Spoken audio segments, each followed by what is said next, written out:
People who work in graveyards, morgues, embalming bodies, what's the weirdest thing you've seen? Funerals and tombstones are the family business, and my dad has a lot of stories. Here are two particularly gross ones. Dad and crew were called out to a cemetery to clean a mausoleum, which usually meant scrubbing off graffiti or fixing something which broke. Instead, the groundskeeper brought them over to a tomb where a recently interred body had popped, black goop running down the walls, and the worst stench of his life. He noped out and called a hazmat crew. Another time they were dropping a vault, cement box, the casket goes inside, into a gravesite before a funeral and noticed what looked like large pieces of grilled meat at the bottom of the hole. On asking the cemetery directory what was up, the hole is supposed to be empty, he was told to ignore it. He did not ignore it and instead brought it up with some others, eventually notifying the authorities. Turned out they had a crematorium on site and were only partially burning the bodies as a means of saving money. Few people went to jail for that, apparently. Commenter? A similar, might also be the same story, that a former coworker told me about. She worked as an assistant funeral director, something like 25 years ago. There was a family that had their loved one placed in the vault, but their religion prohibited the usual embalming process. I do not remember details on the reasons for this, which religion, or how it got authorized by the state. She told me that the exploding body thing happened because of the pressure buildup from the decomposition. Story 2. My roommate worked in a graveyard in high school. Said he saw an old man hunched over in a chair at 6 a.m. from across the graveyard. Didn't think anything of it and let the man mourn in peace. Around lunchtime, he was still sitting there. He went up to him and saw that he was hunched over because he had taken her life away. He said his blood was all over the grave of his wife, who recently had died. Very sad Romeo and Juliet ending. Commenter. There was a much nicer story around here about an old man who would bring a lawn chair and go sit for several hours at his wife's grave every day, pretty much no matter the weather from what I remember. He said it was to spend time with her. Other people would come to the cemetery to visit graves and see him there, and some would start talking to him. He separately met a young man and young woman who had lost their spouses early who got to know him, and his introduction to each other eventually led to their marriage. Story 3.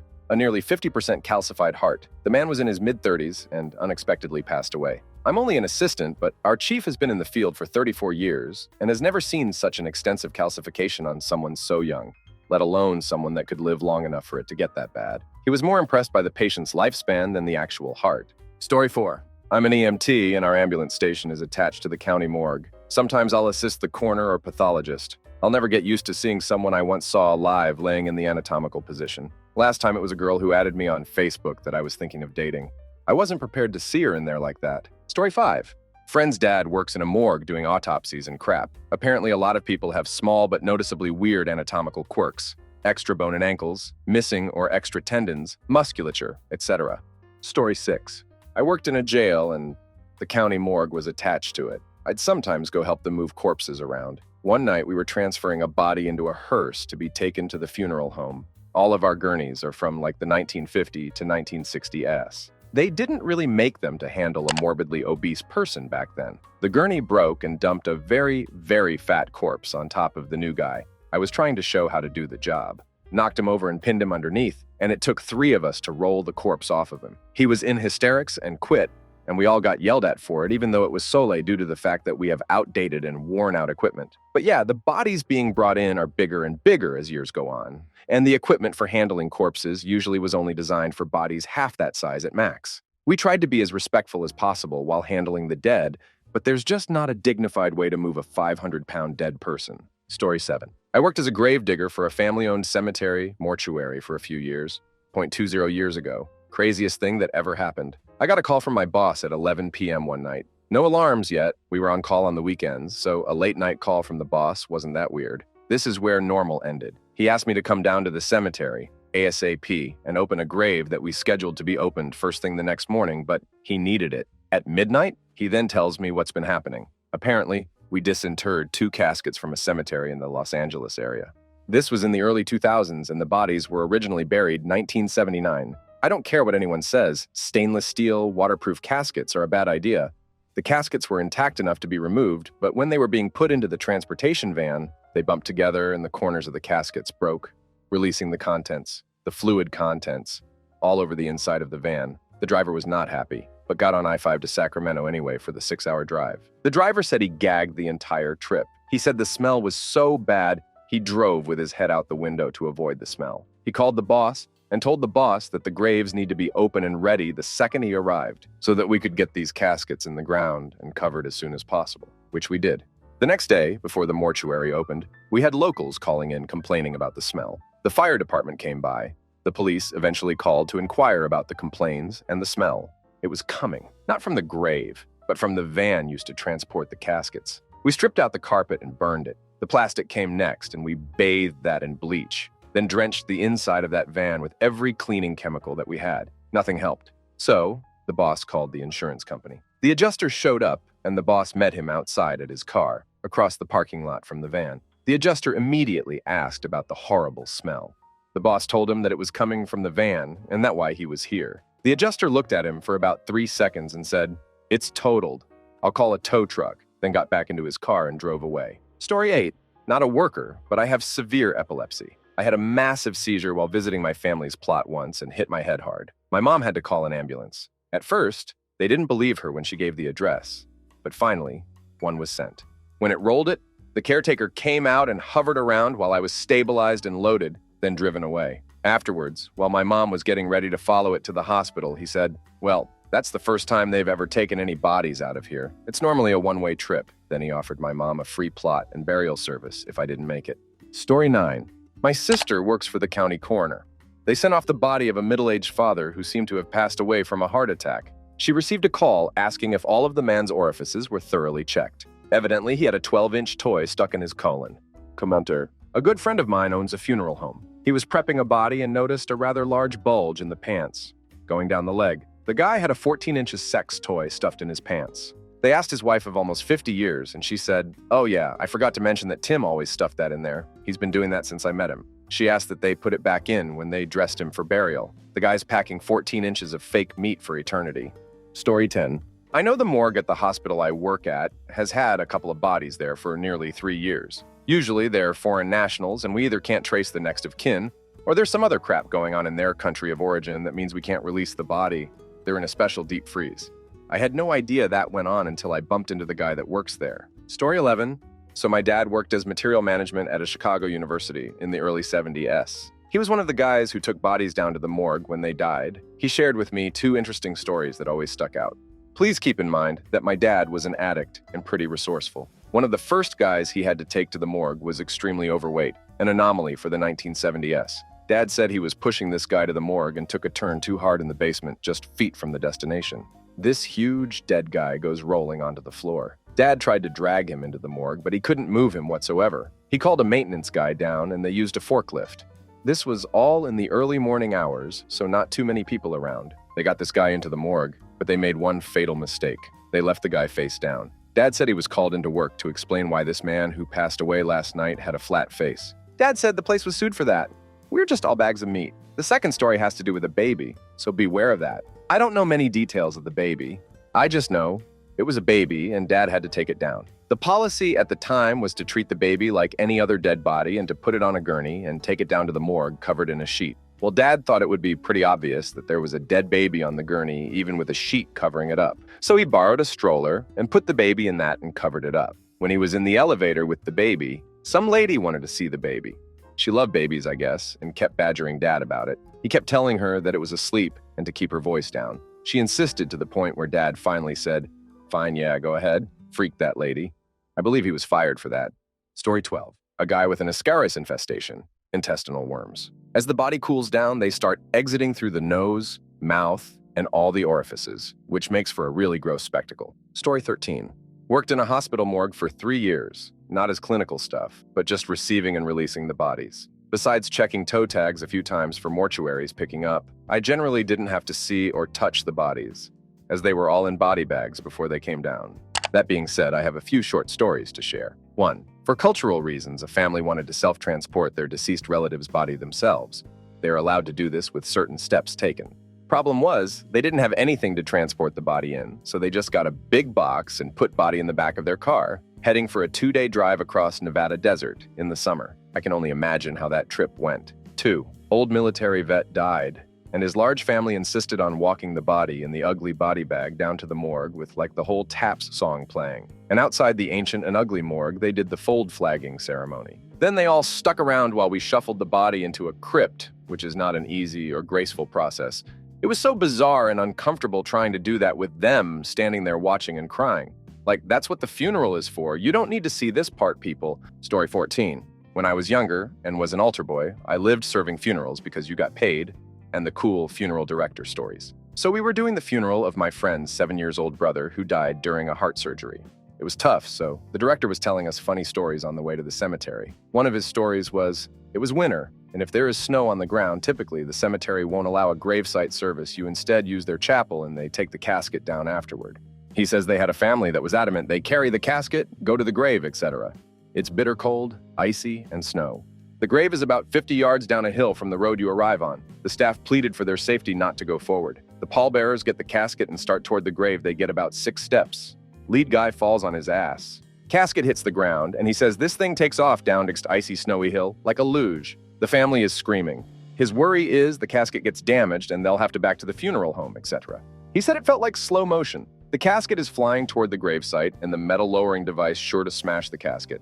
Instead, it hit a bump, and the front of the casket lifts up, and it hits the front of the lowering device and slides to a stop with a bit of bang right in the lowering device cradle. They all ran down, inspected, and everything appeared fine. He had sledded 50 yards down a hill and landed perfectly on top of his grave. Family slowly started to laugh, and by the end thought it was fitting of their family member. Story 15. It's not that weird, but smokers' lungs are black, and I've seen bodies with atherosclerosis, buildup of plaque on the inside walls of the blood vessels. So advanced that plugs of fatty material the size of your finger were pulled from their larger arteries.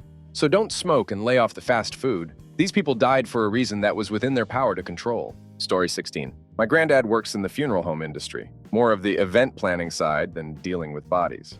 I think he'd tell you the weirdest thing is the way the friends and family of the deceased act. Not like grief, but doing stupid stuff in funeral homes and churches. Story 17.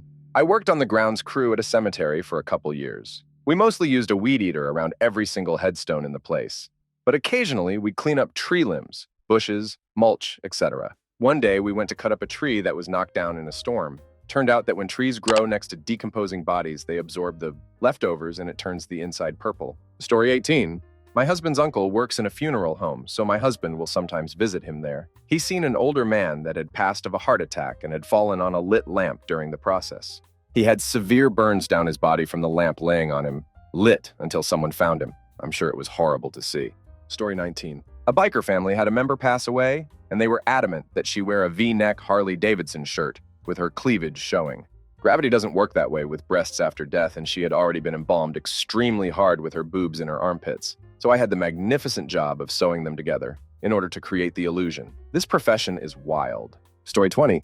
Not really the weirdest, but definitely made me feel sick to my stomach. Just finished processing the decedent's personal items and locking them away in a locker until the body was picked up. Usual stuff: wallet, cell phone, keys. He had gotten into a car accident maybe an hour or two before. He was still warm. About halfway through the autopsy, just as I had finished removing his major organs, his phone starts ringing and ringing and ringing. I went to the locker to turn off the cell phone and saw 27 missed calls from Mom. Story 21. My father was a funeral director for about 25 years. Most of what he did was pick up bodies from the city morgue or their place of death. He said that bodies will expel all kinds of gases after death and moan and groan. They would also randomly sit up and do weird things like that. He couldn't watch a horror movie the entire time he worked there because he would get really freaked out. His funeral home was also a teaching facility for embalmers, and they would regularly eat lunch in their gross scrubs and then go back to embalming. Fun times. Story 22. Not me, but my mom worked in a funeral home. These stories aren't long, but I find them funny and weird. Also, I'm not the best writer. One time, while getting an obese guy ready for embalming, she found a sandwich under one of his rolls of fat. During an autopsy on an obese person, when they cut into him, it smelled like cooked steak. She came up with the theory that he had eaten a steak very shortly before he died. Another autopsy story. So you know how old people sometimes develop a hump in their shoulders, back? Well, turns out it's hollow. She was assisting in an autopsy when she lost her tweezers in this guy's hump. She ended up having to get another pair of tweezers to fish out the first pair. This one isn't so much weird as it is funny. My mom was overseeing a funeral. This funeral was big and Italian. You could also tell that was mob-related. The oldest guy there walks up to my mom, takes out a huge roll of cash, and asks my mom in a heavy Italian accent, "You know why I carry so much cash with me?" She answers back, "No, why?" Then he replies, "Because you never know when you need to get out of town." They both laugh and the funeral continues as normal. During a funeral, this guy was buried with one of those singing Billy Basses. I think that's what they're called. So everything goes to plan, then they get to the casket lowering. Halfway through the lowering, you guessed it, it starts singing. So they had to raise the casket, take the batteries out, and lower it again. To this day, my mom still has no clue how it got set off. I guess that guy's ghost had a sense of humor. One more story that comes to mind. Anytime she needs to drain someone's blood before embalming them, she could always tell if they died from cancer. She said that she freaked out a couple of her coworkers doing this. When someone dies from disease, their blood has a very slight, sweet smell to it with the metallic smell. She told me about a short conversation that she and her coworker had during the drawing process. Here's a paraphrased version. Phrased, as said before they are doing the blood from someone to prepare them for embalming. Mom, did this guy die from cancer? Coworker, oh, you saw the death certificate. We just got that in. Mom, no, I'm asking if he did. Coworker, oh, I'm not sure. I can check. Coworker flips through some papers until he finds the death certificate. He proceeds to read it, then give my mom the how look. Story 23.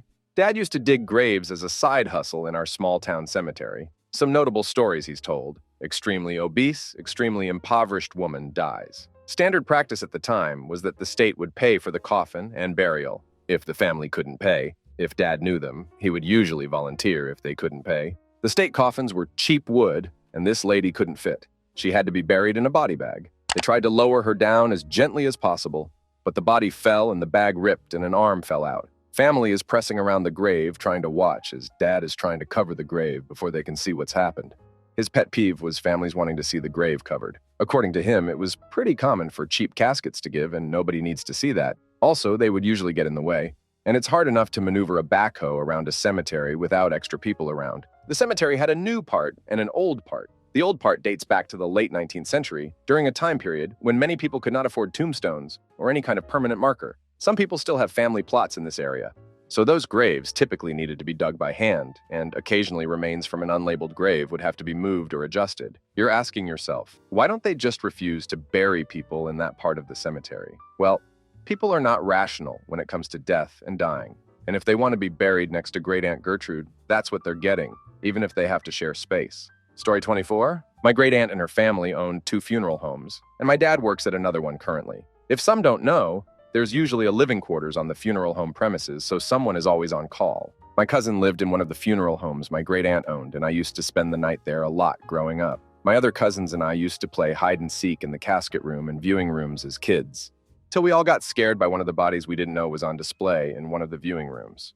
We run in the room during one of our games to see a man with no lower jaw laying in the casket. It terrified us. There was also the time we had a gypsy funeral. They built a bonfire in the driveway and danced and sang all night for the wake. They also decided to break all the windows on the ground floor of the building. My dad's weirdest story is dealing with the victims who took their own lives. The man had jumped off an overpass onto the interstate at 2 a.m. Several vehicles hit the body before anyone realized what they were hitting. Needless to say, there wasn't much left of the man to bury by the time he was picked up off the pavement and out of people's cars. One guy had his radiator punctuated by a bone. The guy's wife really wanted an open casket, and no one could seem to get her to understand that there wasn't anything to view. He was inside bags in the casket. She refused to believe her husband wasn't there to see. During the funeral, she wailed and shook and ended up throwing herself on the casket and trying to pry it open. She eventually figured out the locks on the lid and pulled it open.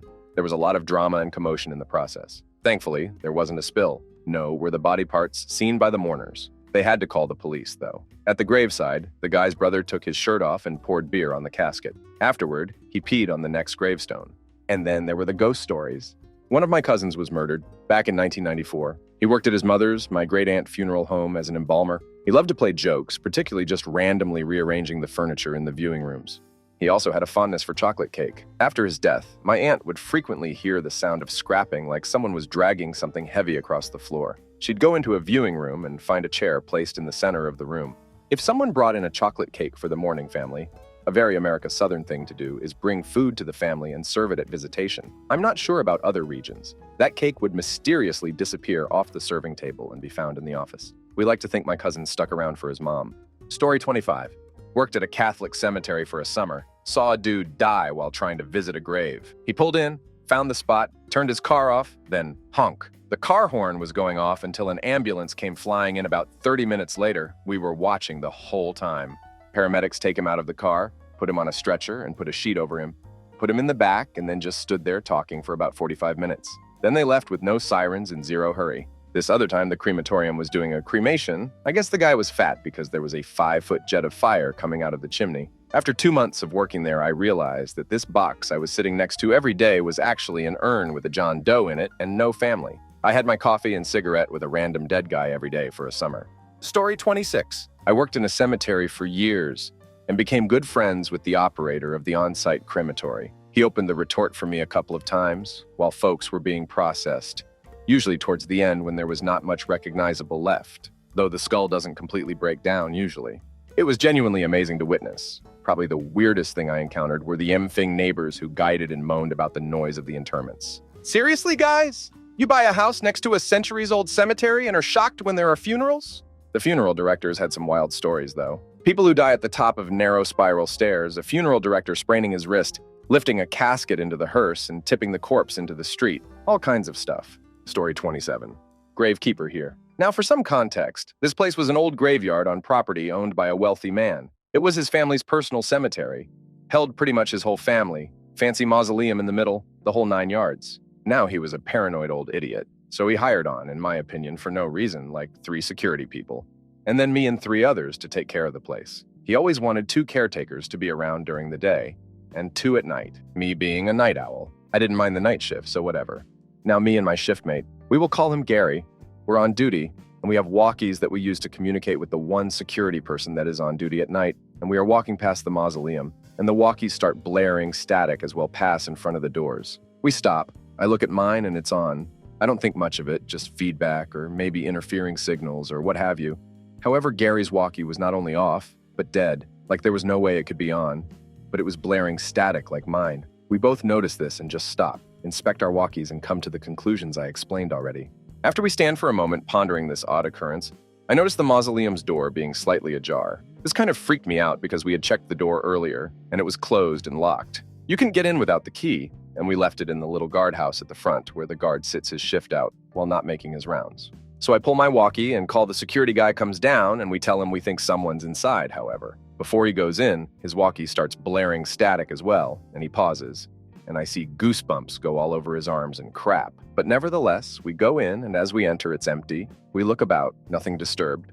All the resting places remain sealed, nothing out of place at all, sound of static still going. However, what happens next, I still can't explain. I feel a very cold feeling come over me, and I know I wasn't the only one because I saw Gary and security bro flinch and get goosebumps all over yet again. And as the feeling comes over, the static almost triples in intensity. We all jump, and through the walkies, we hear almost moans. Probably my imagination. But the pitch would go up and drop in random patterns. But it reminded me vaguely of sounds you hear in horror movies with ghosts or other paranormal beings safe to say the 3 of us turned. Ran out, closed the door, and stayed in the guardhouse the rest of our shift. I stayed for 3 more years, then quit. Gary quit the next day, security friend's still there. Those were some weird years, man. Story 28. I worked in ecological restoration during my summers in college as I completed my environmental science degree. There was a local cemetery that was quite huge. Due to its historical significance and size, it was an official historical landmark, public park. So, my crew was sometimes assigned basic upkeep there. I also live in a major city. The cemetery has quite a bit of fame in the paranormal hunting world, so the groundskeepers there would have a terrible time dealing with groups of people who would travel to the cemetery to perform Wiccan rituals, etc. One day I found a hawk that had very clearly been carefully and meticulously mutilated and put on a nearby gravestone. There were shells and beach glass left in a strange formation around the remains of the bird. We had to call animal control police because there were constant issues with people coming to the cemetery for nefarious purposes. It always got worse right around fall, as I believe individuals who follow such practices would be preparing for Samhain around that time. I was always happy to go back to school at the start of fall, before the weirdness really took off. Story 29. I worked as an assistant funeral director in the UK 10 years ago. I loved my job. It was a real honor to be able to provide a service to so many families. One thing that always bothered me, the amount of unclaimed cremated remains, ashes, we were left with over the years. We had a large attic space above the garages that housed the limos. Within that space were hundreds of unclaimed plastic urns with the remains of various people of all ages. There were ashes going back since the 1950s. These had basically been passed down to each owner of the funeral home. When I became pregnant, and it became too much of a risk to have me carting bodies around, it was my job to try and get these poor souls back to their families. That was a mammoth task, with many ashes staying with us due to nobody wanting to take responsibility for them. Sad, really. We had to arrange the funerals of many children and babies. They were always the ones that got us the most. They were, along with anyone else that passed through our doors, treated with love, respect, and dignity for the entire time they were with us. One really sad story I remember, although some details are unclear, was of a lovely lady in her 30s. She was a religious woman, although I am unsure of her faith. Unfortunately, herself and her husband had suffered with losing 4 babies at various times, none of which ever took a breath. Because they didn't take that breath, they weren't permitted by their religious leaders to give their children religious burials. They were essentially told that because their children didn't breathe, they didn't count. They had to cremate everyone, something their religion frowned upon, and Mom would secretly come to our funeral home 4 times a year, on each of their birthdays, and spend an hour or so in the reflection room with their cremated remains in tiny little boxes. It was the saddest and most upsetting thing to witness. We made sure she was loved and supported each time she walked through our doors. There are so many stories, but I genuinely feel like I'd be doing those people a misjustice by writing about them. But either way, that was the most interesting, emotionally charged and rewarding job I've ever had. I miss it. Story 30. This did not happen to me, but I did witness the aftermath. This one goes out to you, Pip. So my next-door neighbor growing up ended up getting a job as a groundskeeper at a local cemetery. For a short period, understandably so after you read this, he was part of the team that did burials. Something that people who have never actually seen it happen don't know is that not just a coffin is buried. This giant cement box called a vault is put into the ground first. The coffin is lowered in, and the vault is sealed to be weather-tight. The man in charge of the team was a git and accidentally buried someone in the wrong plot, and this was not noticed for a few months. So they had to exhume the entire vault to move it. They get the grave dug up, go in with shovels to clear around it, and attach the straps to the vault so they can lift it out. The head groundskeeper says the backhoe is having issues, and it may be caught on something around the bottom. But my friend Pip goes down into the hole and starts clearing around it and gives the all clear. He stayed in the hole to help. Nope. This did not end in him dying amazingly. The reason the backhoe was having troubles lifting it was not because it was stuck. That would have been great. Nope. The weather sealing failed, and the vault filled with water. Imagine, if you will, months of rainwater, bugs, and corpse decay are in a mostly sealed container. The vault gets over his head, out of the hole partway, to the bottom cracks. The following shower of what we now lovingly call corpse juice comes down like a waterfall, covering poor Pip from head to toe. Everyone is throwing up. Pip scrambles out of the hole once what happened sinks in and starts stripping on the spot. He then runs to a hose spray down and quit on the spot by not saying a word and just getting in his car. Poor kid must have taken like 6 showers that day and will still gag at the mentioning of the wonderful phrase corpse juice. Hope you read this, bud. Your misfortune makes for a wonderful story. Story 31. I used to repair and rebuild cremation machines. We spend a lot of time at funeral homes in the back near the freezers. It is not uncommon to see them pull someone out of the freezer on a gurney and roll them into a clean room to do the prep work. Embalming fluid is one of the worst smelling things I have ever experienced. I once saw a guy transferring a body from a transport vehicle to a gurney by himself, and the body bag ripped. The body just dumped onto the ground in such an unnatural position. He kind of looked up frantically to see if anyone saw. I just stood there a bit shocked and told him, "I'm not going to help you with that one, sorry." I just walked back to the machine and went back to work. The weirdest thing I have ever dealt with, though, is human grease. When the brick in the machine begins to degrade, heat will transfer to the steel plate in the back of the machine. That plate heats up and creates little pinholes. Just behind the plate is a large blower that is used to circulate air into the system. The pressure difference between the blower housing and the chamber causes a good bit of suction.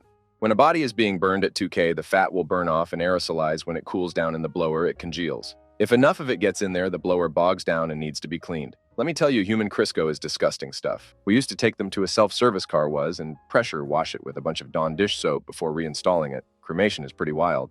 Story 32.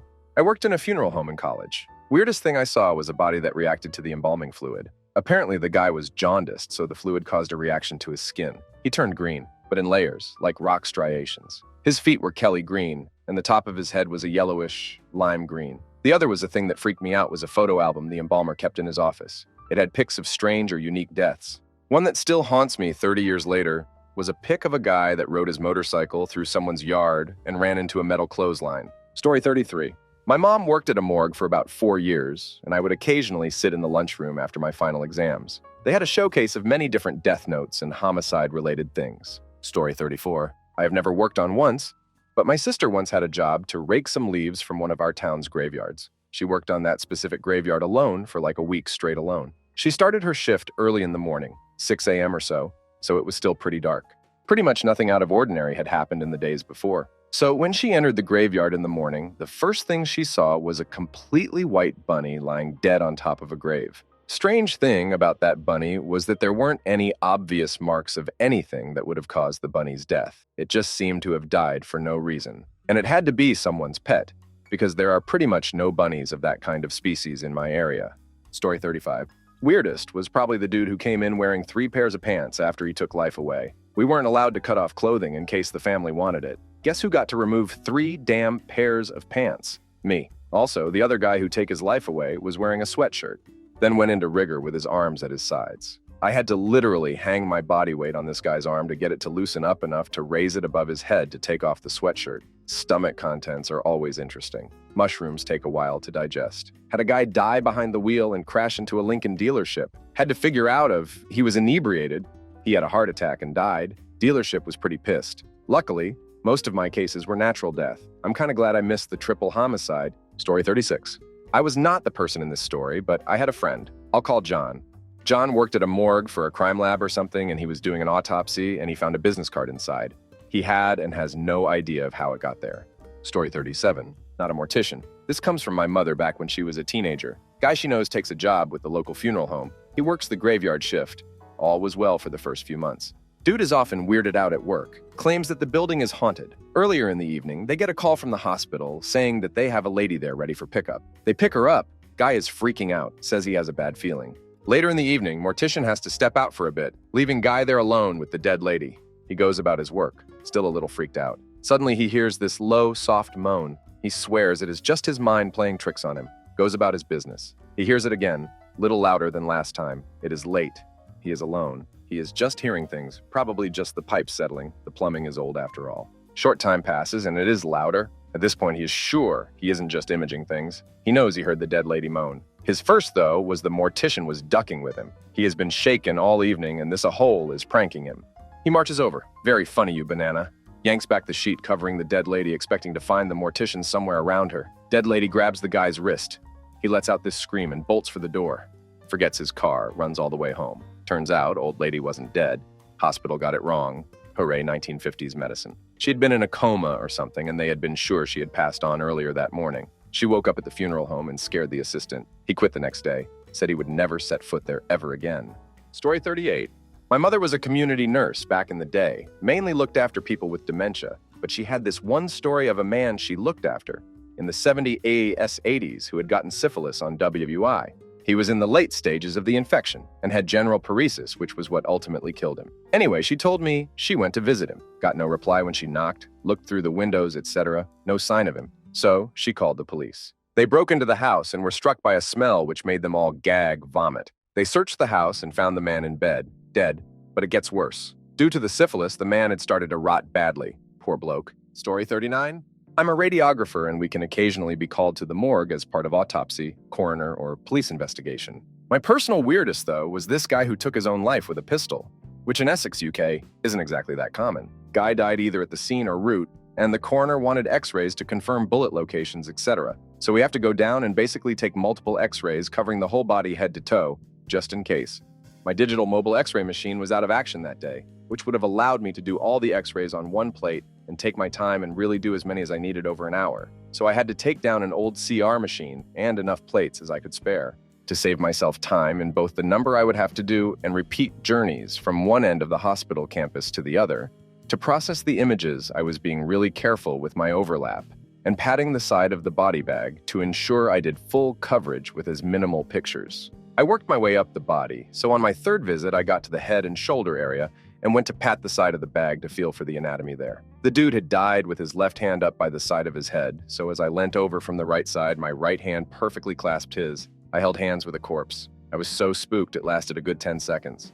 Story 40. Extremely long toenails. I assume because people with declining health are less willing to regularly do some grooming. But the super long 3 plus that curl around the toes were surprisingly common, was Deputy Coroner. Story 41. Not a personal story, but back in 2002, a local crematorium was found to be not burning the bodies, but instead were dumping them in vaults and barns. Was only found out when a lady was walking her dog nearby and found a skull. The Marsh Tri-State Crematorium in NW, Georgia. The owner got so many death threats, and I remember when I had sold him a camcorder at Walmart. Story 42. Don't work in one, but I frequently visit, leaving small flowers on graves of families, usually a wife and a husband. I went to one I'd never been to about 2 years ago and brought my camera to take a few photos, as apparently my great-grandfather was buried there. I walked around, leaving flowers on a few graves, and then headed to my supposed great-grandfather's grave. I arrived at the spot he was supposed to be buried at and found nothing. It was an empty plot. I walked all through that place and didn't find anything connected to him. I was about to accept defeat when a worker came up to me. "You looking for someone in particular?" he asked me. When I gave him the name, he said, and I quote, "His body was taken out and cremated 10 years ago." I was dumbfounded and utterly confused. I rang my dad and found out that my grandmother's brother had his father dug up and cremated without telling any of us. The guy took me to the place he was originally buried and let me take a few photos. I recently revisited and the guy was still working there. He recognized me and he showed me all the historic graves there, smallpox deaths, small celebrities, even his uncle who was buried there. It was really interesting. Story 43. My grandpa was a part of the team that would go to collect the bodies in their homes or clean up terrible accidents and bring them to the morgue in 1940s Alabama. He also worked nights being security for the morgue. His first night, they never told him that bodies let out air, and it can sound like someone exhaling or moaning. They also didn't tell him the possibilities of a body just sitting up straight or body parts slightly moving. Story 44. I haven't done any of those jobs, but I worked as a nurse. I worked per diem or on call, and I got a call one morning about 8 a.m. for the day shift. Usually they call by 6 or not at all, so I wasn't expecting a call, but they were getting a new patient. It put their acuity over their present staffing and they needed someone to come in late.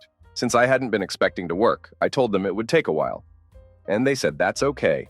Get here as soon as you can." When I go off the elevator to the floor, the ambulance people who had just delivered my patient were getting into the elevator in a huge hurry. I went to admit my patient, and she was dead. Those idiot knew she was dead, but didn't want to deal with the paperwork. So now I have to write an admission note on a dead lady. An admission note is a full assessment, like neurological, cardiovascular, respiratory. You get the picture. Weirdest damn day I ever spent assessing a dead lady, and I can't say she's dead. The doctor has to pronounce her first, so she's unresponsive and not breathing with no heart sounds. Awful. Poor woman. Her family didn't want her to die at home, and the ambulance just dumped her and ran. I finally had the doctor in to pronounce her and could wash her and put her in our finest plastic shroud. She deserved better. Story 45. Obligatory, not me, but my great uncle. He worked in a hospital morgue for a good bit. He wheeled in a woman once, and he had to get especially close for some reason. Suddenly, she sat straight up, opened her bright green eyes, and exhaled loudly. Cue Uncle crapping himself and screaming. Story 46. I went through an interview process with a hospital burn unit a few years ago. I made it to the final round, and they took me down to the lab to show me how I would have to prepare tissue samples, even though this was for a research coordinator role of all things. They opened a container with a piece of flesh in it that was tattooed. Apparently, it was quite uncommon to see full tattooed samples. At that point, I knew if I were to take the job, I would have to become a vegetarian. Story 47. My dad works in a hospital as the head of estates, the engineering and general maintenance of the hospital, and he gets called out whenever there's an issue. It's usually the toasters setting off the fire alarms or complaints about the temperature. He has a few morgue stories. 1. He regularly gets called out in the middle of the night because the morgue is too cold. He finds it pretty creepy, and I still don't understand how it can be too cold in there. 2. Warning. Gross one here. One day he'd been called out to look over the morgue as the temperature was showing as being too warm. Dad was asked to don the finest overall and surgical clogs before entering, and his attention was on his paperwork, checking what the temp should be. He noticed his feet were wet. Turns out, there was a body that was too large to fit into the freezer. So, it was still out on the bench, and his bodily fluids were draining out. Dad certainly wasn't expecting that. Story 48. Obligatory. I didn't see this myself.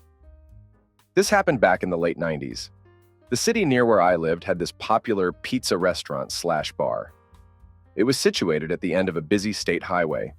Picture a 55 miles per hour, 4-lane highway, just kind of terminating at a T intersection with this restaurant across the street. Every once in a while, someone would come through there too fast and end up hitting the restaurant. On a few different occasions, a person was really hauling ass and ended up crashing their vehicle right through the wall.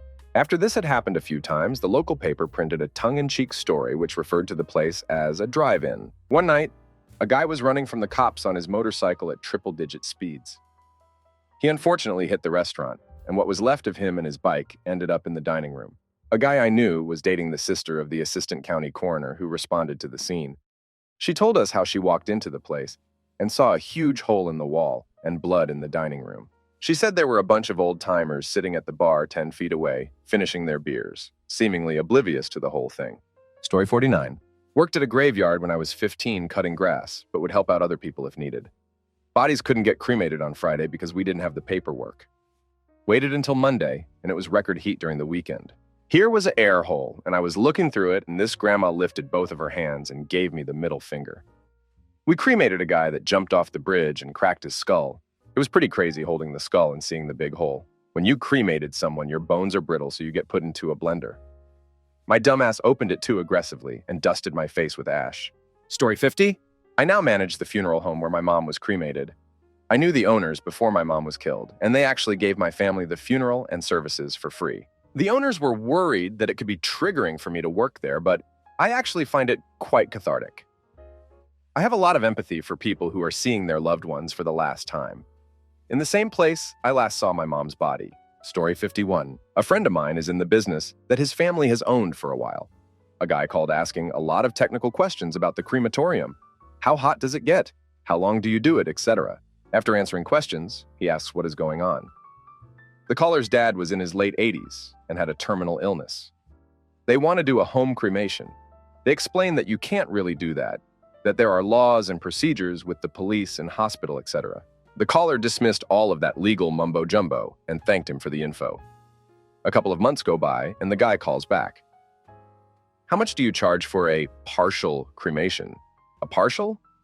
What is going on there? After they said they didn't do partials, the guy hung up. Story 52. Not one of those people, but I lived opposite a graveyard with church ruins and used to go there all the time as a child. One day I was there, and I found a human skull that had been placed on the altar of the church. Creeped me. I went and told my mom, and she didn't believe me. The next day I went to show her, and it was gone. No idea who it was or why it was there. Story 53. My mother told me that when she was little, 3rd or 4th grade, her friend's family owned a funeral home. She said she always felt weird going over to play. But what took the cake was that the little girl who lived there liked to play hide and seek and would hide under the tables the bodies were laid out on. Story 54.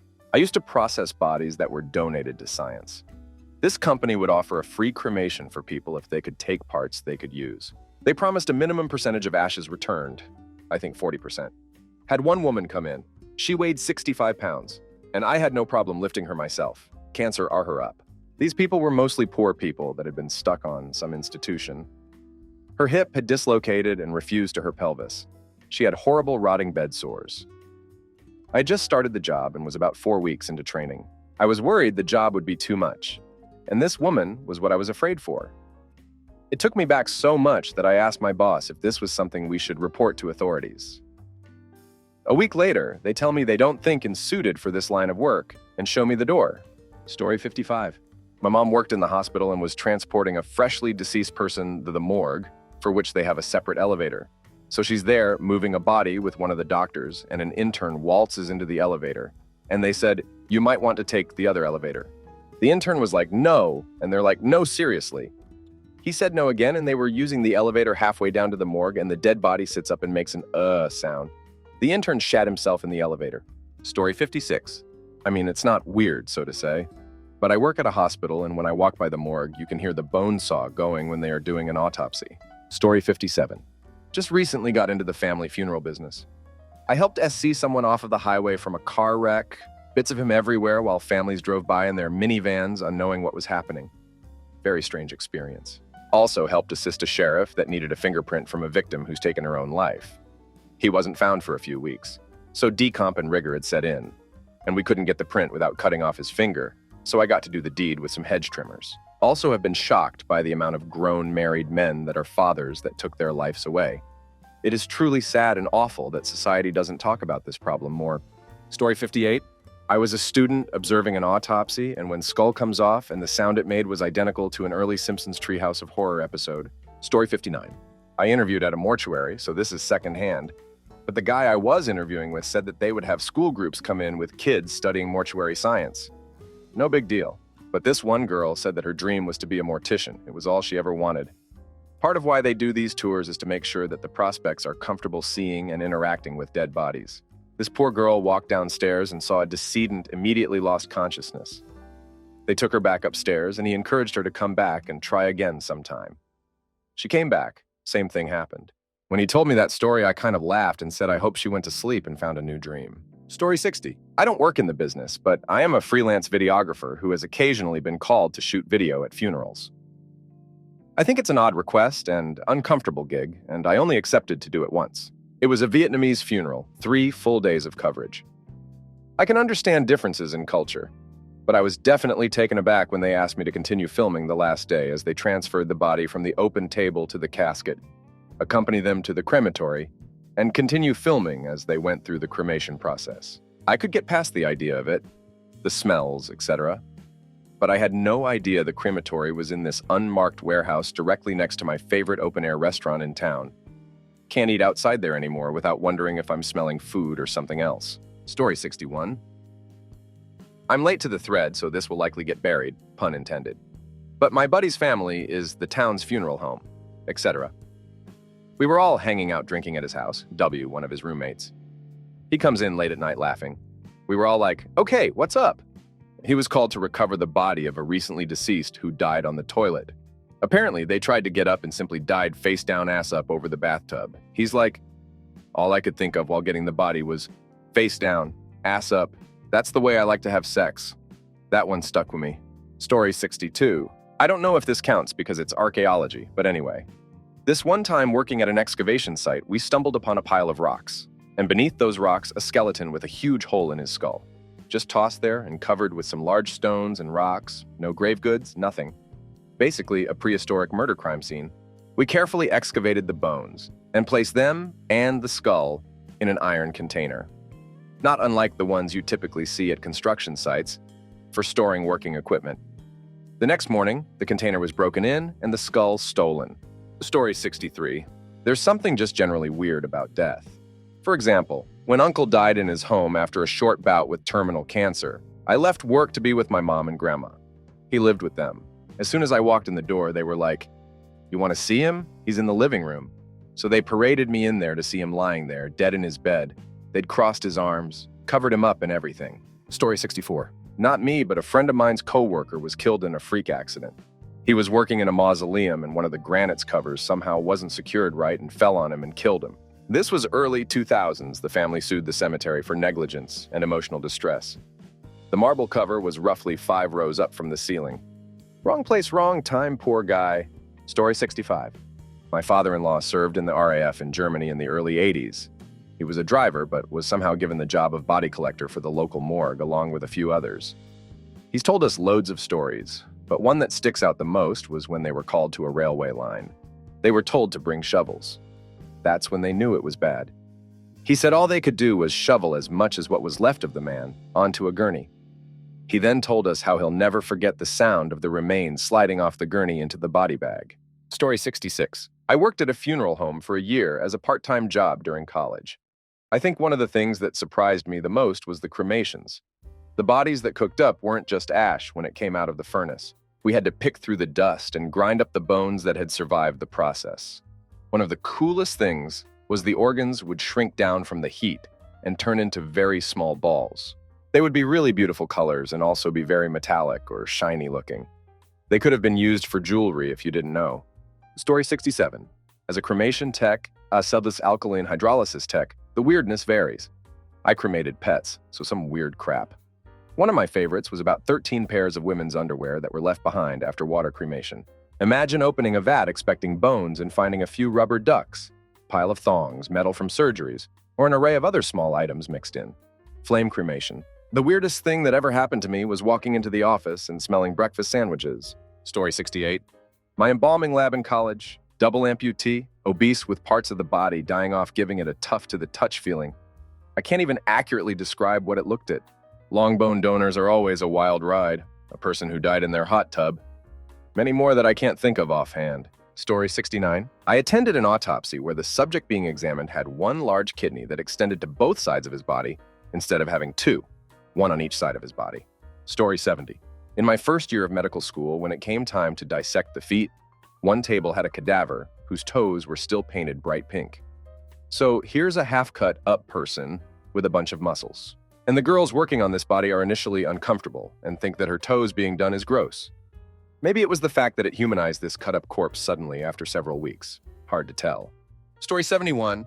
So not exactly weird, and I don't work in a morgue or anything, but my great-grandfather woke up in a morgue. He was at a hospital, and I guess maybe his heart rate dropped really low, and he might have been in a coma because he was presumed dead and sent off to the morgue. This was in the early 1900s, I think. Story 72. I was sent in a body that fell off an apartment, and apparently, he had got a concussion and died.